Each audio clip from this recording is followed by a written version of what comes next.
The massive dragon lay sprawled across the crumbling stone temple, his once brilliant scales now dull as old pewter. Zephyros had been alone for so long that he barely remembered the sound of another voice. His kind, the Etherians, had been the guardians of reality itself for millions of years. Now he was the only one left. His enormous wings, each one the size of a city block, draped over the ancient pillars like tattered curtains. Every breath was an effort. Every heartbeat felt like it might be his last. The dragon's golden eyes, once blazing with inner fire, had dimmed to the color of dying embers. He was old beyond measure and his time was finally running out. Below his mountain temple, something had changed in the valley. 3 days ago, a streak of fire had torn across the purple sky. The human ship had crashed with a thunderous roar that shook the very foundations of his ancient home. Zephyros had watched it all happen from his perch among the clouds. The ship was massive, easily the length of 10 football fields. It had gouged a deep scar in the green valley floor, leaving twisted metal and scattered debris for miles. But somehow, impossibly, people had survived. The dragon could see them now, tiny figures moving like ants among the wreckage, trying to build shelter from the pieces of their ruined vessel. What the humans didn't know was that they had crashed in the most dangerous place in the entire galaxy. This wasn't just any mountain. Deep beneath the temple where Zephyros lay dying was something called the Nexus. It was like a cosmic power station that held the barriers between dimensions in place. Without it, reality itself would collapse like a house of cards. For countless ages, the Etherians had guarded this place. They had fought wars against creatures from other dimensions who wanted to destroy it. They had died by the thousands protecting it. And now, with Zephyros fading away, there would be no one left to keep the barriers strong. The dragon lifted his great head and looked down at the human settlement taking shape in the valley. Smoke rose from their campfires. Children played between the temporary shelters while adults worked to salvage what they could from their broken ship. They had no idea that cosmic disaster was brewing right beneath their feet. Among the survivors, Zephyros could sense a family that stood out from the rest. There was a man with kind eyes who seemed to be some sort of scientist, always studying things and asking questions. His wife was strong and practical, the type of person who could fix anything with her hands and determination. And they had a little daughter, barely old enough to walk properly, with bright curious eyes and an infectious laugh.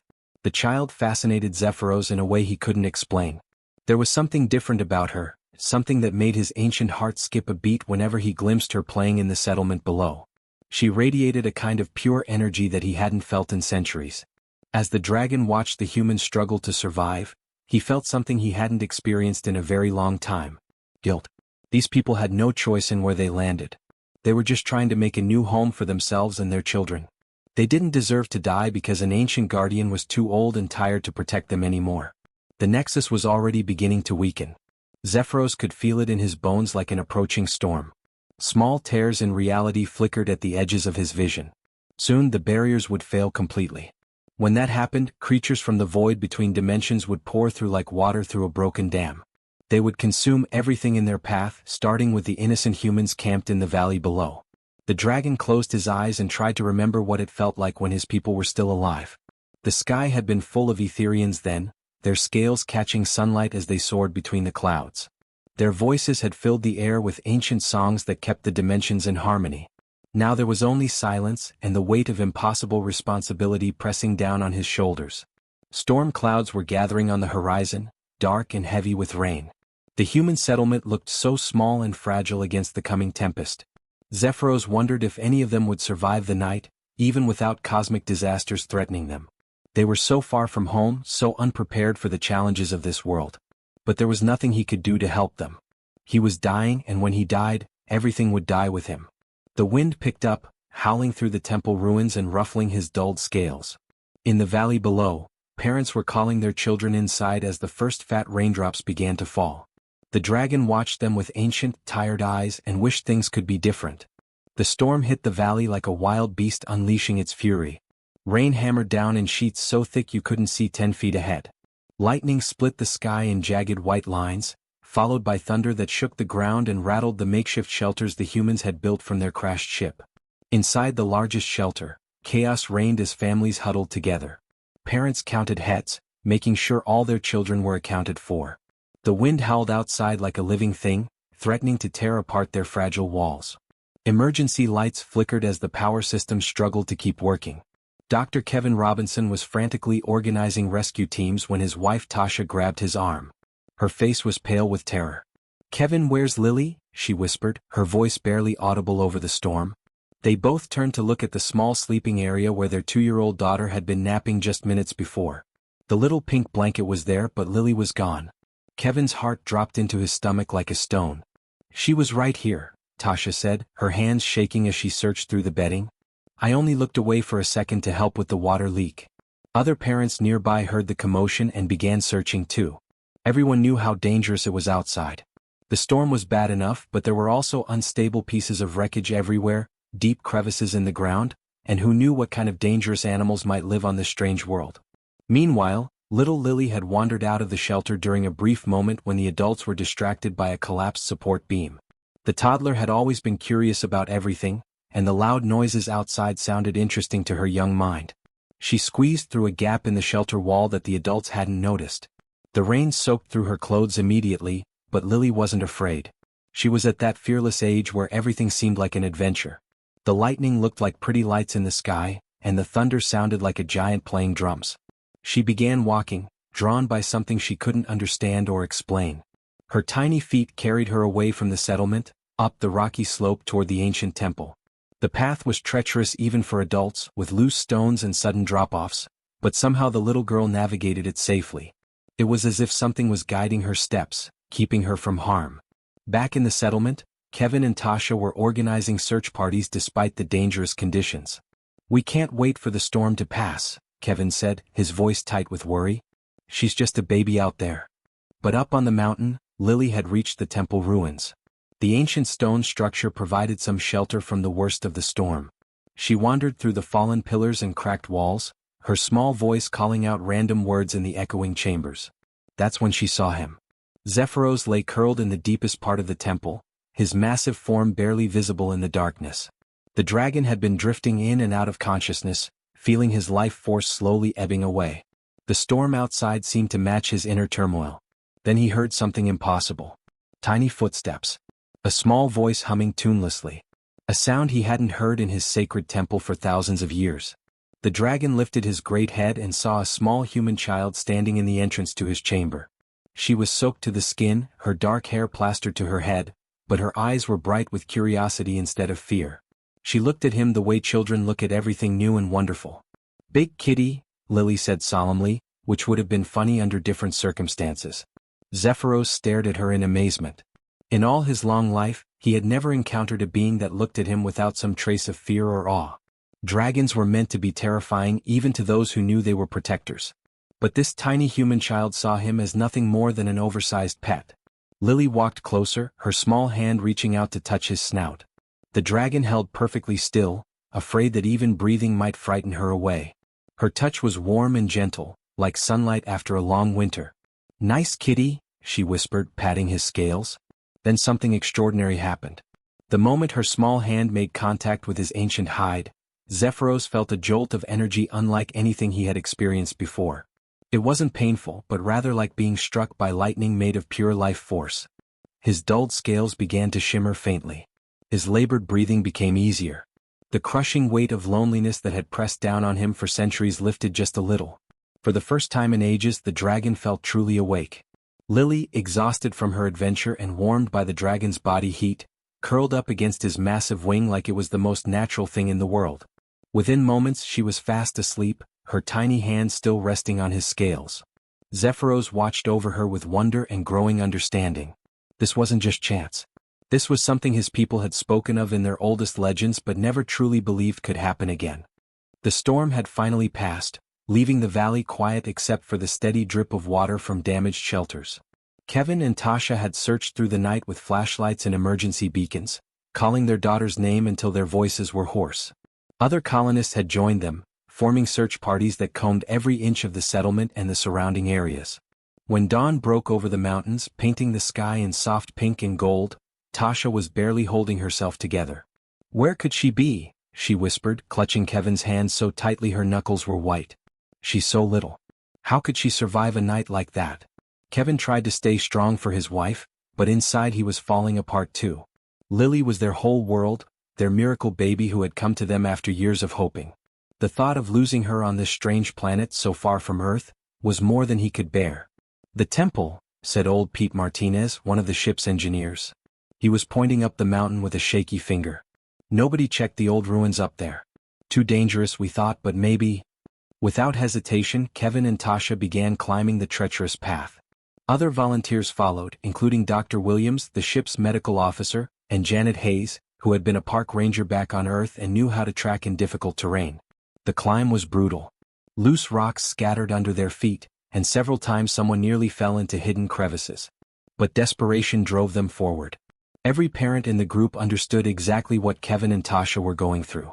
When they finally reached the temple complex, the ancient stone structure seemed to loom over them like something from a fairy tale. Broken pillars and crumbling walls stretched in all directions, covered in strange symbols that seemed to shimmer in the morning light. "Lily," Tasha called out, her voice echoing among the ruins. "Baby, where are you?" Then they heard it. A small giggle coming from deep within the temple complex. The sound was so normal, so perfectly Lily, that Tasha burst into tears of relief. They followed the sound through winding passages and collapsed chambers until they reached the heart of the temple. What they found there stopped them all in their tracks. Lily was sitting cross-legged next to the biggest creature any of them had ever seen. The dragon was enormous, easily the size of a passenger jet, with scales that caught the sunlight like mirrors. His great head was lowered so he could watch the toddler, and his expression was gentle in a way that defied everything they thought they knew about such massive predators. "Big friend," Lily announced cheerfully when she saw her parents. She pointed at the dragon with obvious pride. "He's nice. He keeps me warm." The adults stood frozen, not sure whether to run or faint. This was clearly an intelligent creature, not some mindless beast, but that almost made it more terrifying.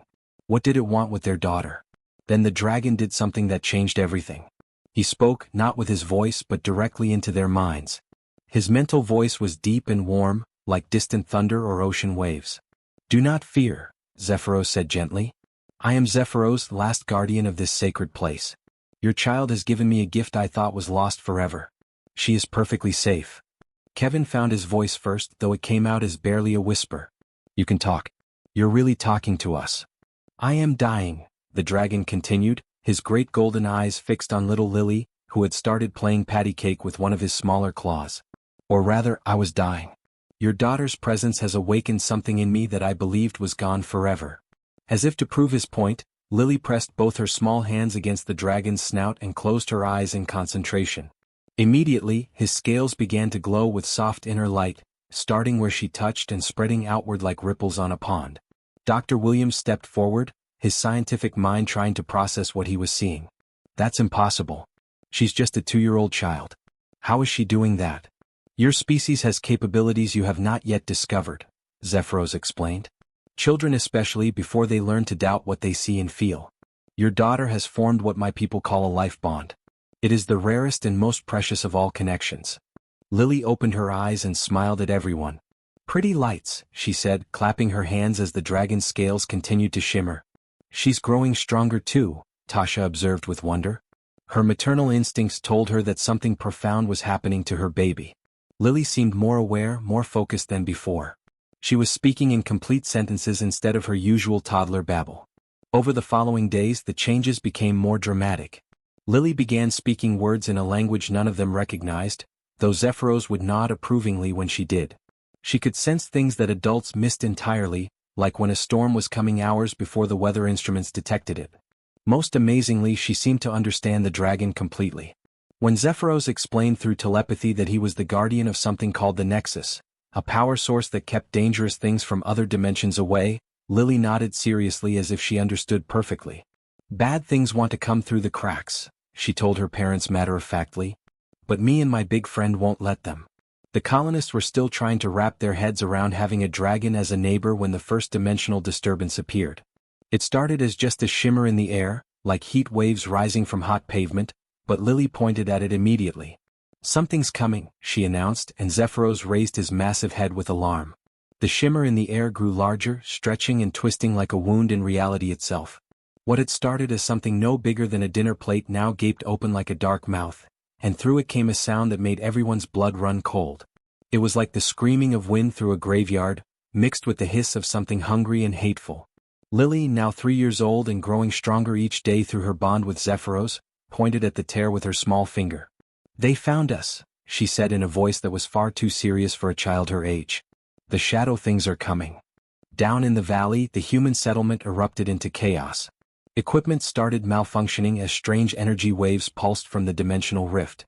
Buildings that had been carefully constructed from salvaged ship parts began to twist and bend as if reality itself was becoming unstable around them. Captain Rodriguez, the settlement's leader, was trying to coordinate evacuation procedures when her radio crackled with reports from all over the colony. "Captain, the water recycling plant just folded in half like paper," came one panicked voice. "The solar panels are floating 3 feet off the ground," reported another. Kevin grabbed his daughter and held her close as the ground beneath their feet started to vibrate. "What's happening?" he asked Zephyros, though part of him didn't want to know the answer. The dragon's massive form was already beginning to glow with inner fire as he prepared for battle. "The Void Hunters," he said, his mental voice grim with ancient hatred. "They are creatures of pure hunger that exist in the spaces between dimensions. They devoured my people one by one, feeding on our life force until only I remained." Through the growing rift came the first of them. It looked like living darkness given shape, constantly shifting and flowing like oil made of shadows. Red lights that might have been eyes pulsed within its form, and when it moved, reality seemed to bend around it like heated plastic. "How many are there?" Tasha asked, though she was already helping other families gather their children and move to the emergency shelters. "Hundreds. Maybe thousands," Zephyros replied. "They multiply by consuming energy. Every life they take makes them stronger." The first Void Hunter descended toward the settlement like a nightmare made real. Where it passed over buildings, the structures aged decades in seconds. Metal corroded, plastic crumbled, and plants withered to dust. The creature was literally draining the life from everything it touched. That's when something amazing happened. Little Lily broke free from her father's arms and ran toward the approaching monster. Before anyone could stop her, she planted her feet and held up her hands like she was trying to stop traffic. "No," she said firmly. "You can't have my people." A beam of pure white light shot from her small hands, striking the Void Hunter square in what passed for its chest. The creature shrieked, a sound like breaking glass mixed with dying screams, and actually stopped its advance. "Lily." Kevin started to run after his daughter, but Zephyros moved faster than anything that large should have been able to move. The dragon swept down from the temple and positioned himself between the child and the monster, his scales blazing like captured starlight. "She's right," the dragon said, his voice now thundering both in their minds and out loud. "You will not have them. Not while I still draw breath." The bond between dragon and child had grown stronger over the months, and now it flared to life like a bridge of pure energy connecting them. Lily's power flowed into Zephyros, and his ancient knowledge flowed back to her. Together, they were something entirely new and far more powerful than either could have been alone. More Void Hunters poured through the dimensional rift, their forms blotting out the sun like a swarm of living night. The temperature dropped 20 degrees in seconds as they absorbed heat from the air itself. But now they faced not just a dying dragon, but a hybrid consciousness that combined human creativity with dragon wisdom. The battle was unlike anything the colonists had ever imagined. Zephyros soared through the sky, his massive form trailing streams of brilliant light as he breathed concentrated energy at the shadow creatures. But what made the difference was Lily, standing safely in a protective circle of dragon fire, her small hands weaving patterns in the air that somehow guided the dragon's attacks with impossible precision. "She's controlling them," Dr. Williams observed in amazement as he watched from the evacuation center. "The child is actually directing a creature that could level mountains." Captain Rodriguez was coordinating the human response, using every weapon and tool they had salvaged from their ship. Energy rifles that normally couldn't dent armor were somehow cutting through Void Hunters when fired in the patterns Lily indicated. It was as if the little girl could see weaknesses in the creatures that adult minds couldn't perceive. But there were so many of them. For every shadow beast they destroyed, 2 more seemed to take its place. The dimensional rift was growing larger, and worse things were starting to peer through from the other side. The real battle was just beginning. The sky above the settlement had turned into a war zone. Dozens of Void Hunters swarmed through the dimensional rift like hungry vultures, their shadow forms blotting out the sun. The largest of them, a creature the size of a building, hung back near the tear in reality, watching the battle with glowing red eyes that pulsed with ancient malice. Zephyros fought with desperate fury, his massive claws and energy breath destroying shadow creature after shadow creature. But even with Lily's power flowing through their bond, he was getting tired. The dragon hadn't fought a real battle in centuries, and his body wasn't what it used to be. Down in the settlement, the colonists were fighting for their lives with whatever they could find. Tony Mitchell, the settlement's chief mechanic, had rigged up energy weapons from the ship's engine parts. Dr. Patricia Coleman was coordinating medical teams to treat the wounded. Captain Rodriguez barked orders through her communicator, trying to keep everyone organized as reality itself seemed to be falling apart around them. "The main power grid is failing," reported Jake Washington from the engineering station. "These things are draining energy faster than we can generate it." That's when Lily did something no one expected. The 3-year-old girl stepped out of her protective circle and began walking directly toward the largest void hunter, the one that seemed to be commanding all the others. "Lily, no!" Kevin screamed, breaking away from the evacuation team he was helping. But his daughter held up one small hand, and suddenly he couldn't move forward. Some invisible force was holding him back. "Trust me, Daddy," she said, her voice carrying clearly despite the chaos around them. "I know what to do now." The little girl's mind was no longer entirely her own. Through her bond with Zephyros, she had access to millions of years of dragon memories and knowledge. She understood things about the universe that most adult humans couldn't even imagine. But more importantly, she still had a child's absolute belief that anything was possible. As she walked toward the massive void hunter, something incredible began to happen. Her small body started to glow with the same inner light as Zephyros, but brighter and more focused. She was channeling not just the dragon's power, but something uniquely human that the ancient creatures had never possessed. "Impossible," Zephyros whispered in everyone's minds. "She's transforming me. I can feel myself changing." The dragon's physical form began to shift and flow like liquid light. His massive body became semi-transparent, revealing a core of pure energy that pulsed in rhythm with Lily's heartbeat. He was becoming something that had never existed before, a bridge between the physical world and the realm of pure possibility. The lead void hunter sensed the change and let out a roar of rage that shattered windows in the settlement below.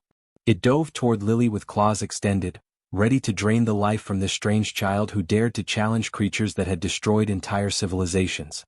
But Lily was ready for it. She reached up with both hands as if she was trying to catch a soap bubble, and suddenly the void hunter stopped in midair. It writhed and twisted but couldn't break free from whatever force was holding it. "You eat life," Lily said, her young voice somehow carrying the authority of ages. "But life isn't just about taking. It's about making new things too." She began to sing, a simple children's song about flowers growing in a garden. But as her voice rose, something miraculous happened.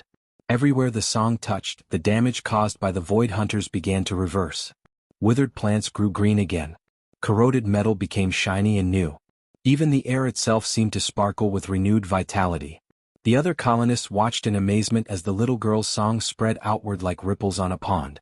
Where it touched the void hunters, the shadow creatures didn't die. Instead, they began to change, their dark forms filling with light until they looked like strange new kinds of angels. "She's not destroying them," Dr. Coleman breathed in wonder. "She's transforming them. Giving them the ability to create instead of just consume." Zephyros, now more energy than matter, wrapped around Lily like a protective aurora. Together they reached toward the dimensional rift itself. The tear in reality that had seemed so threatening moments before now looked small and manageable in their combined radiance. "Close," Lily said simply and pressed her palms together as if she was closing a book. The dimensional rift snapped shut with a sound like cosmic thunder, leaving only clear blue sky where the nightmare portal had been. The transformed void hunters, now beings of light instead of shadow, scattered in all directions like seeds on the wind. As the immediate danger passed, Lily's glow faded and she became just a tired 3-year-old again. She ran to her parents, who swept her up in tearful hugs. "How did she do it?" Tasha whispered, still not quite believing what she had witnessed. Zephyros, slowly returning to his physical form, settled onto the temple steps with a contented sigh. "Your species has something mine never possessed," he explained. "The ability to see possibilities where we saw only problems. To create where we would only preserve." She didn't defeat the void hunters. She helped them remember what they used to be before hunger consumed them. In the days that followed, other children in the settlement began to show similar abilities. 5-year-old Danny Torres could make plants grow by singing to them. 8-year-old Ashley Johnson discovered she could repair broken machines just by touching them with genuine love. It was as if Lily's transformation had awakened something dormant in all human children. The settlement, once just a group of crash survivors trying to stay alive, became something entirely new. A place where humans and the last dragon worked together, where children learned to use powers that would have seemed like magic to their grandparents. And deep beneath the temple, in chambers that had been sealed for millennia, ancient dragon eggs began to stir as they sensed the presence of new guardians worthy of their trust. The Age of Wonder had begun.